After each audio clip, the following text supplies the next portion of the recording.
White House claimed Thursday that Russia has an anti-satellite weapon, but it has yet to be deployed. This comes after House Intelligence Committee Chairman Mike Turner called on President Biden earlier this week to declassify information related to a serious national security threat. This is not an active capability that's been deployed. And though Russia's pursuit of this particular capability is troubling, there is no immediate threat to anyone's safety. Speaker Mike Johnson, House Intel Committee Chair Turner, and Democrat Ranking Intel member Jim Himes of Connecticut, after a briefing on Russia Thursday, said that they are satisfied the Biden administration is properly handling that threat. However, some lawmakers are demanding that the speaker look into Turner's motive behind prematurely releasing the warning about Russia. Republican Andy Ogles of Tennessee urged Speaker Johnson to request an inquiry into the impact of Turner's statements and suggested Turner issued the warning to convince members to pass a bill that would give funding to Ukraine and support renewing of the FISA Act.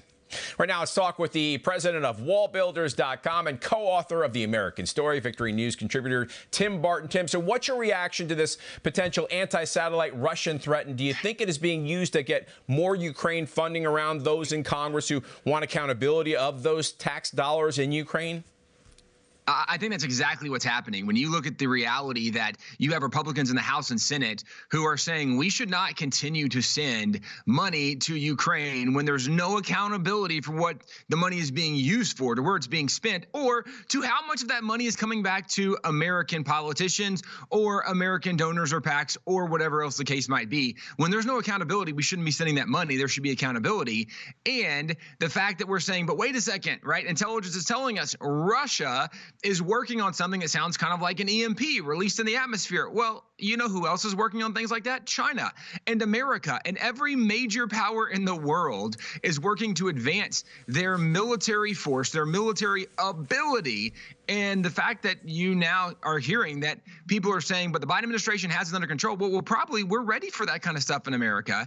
But the timing of this release certainly seems like they're trying to pressure Republicans, saying, well, if we don't fund this war in Ukraine, if we don't send this money with no accountability to Ukraine, then this is inevitable and going to happen. It certainly seems politically motivated and shouldn't be happening. Israel seems to be drawing closer to their goal of dismantling the Hamas terrorist group.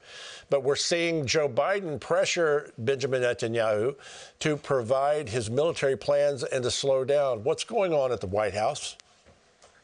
Yeah, certainly you see the tone of some anti-Israel, anti-Jewish, anti-Semitic perspective from the Biden administration. Certainly there are people that are part of his staff, that are part of Democrat congressmen and senators who have those positions. And so it's not real surprising coming from the Biden administration. And the fact he has the gall, the audacity to say, please show us your plans, as if those would not be leaked. It really is ridiculous what the Biden administration is demanding or suggesting, given what Israel is having to do and had to deal with. So certainly it's not a good position, but it's also a reflection that elections have consequences. And it's a reason that we need to get people into office that not only love America, but that love Israel as well.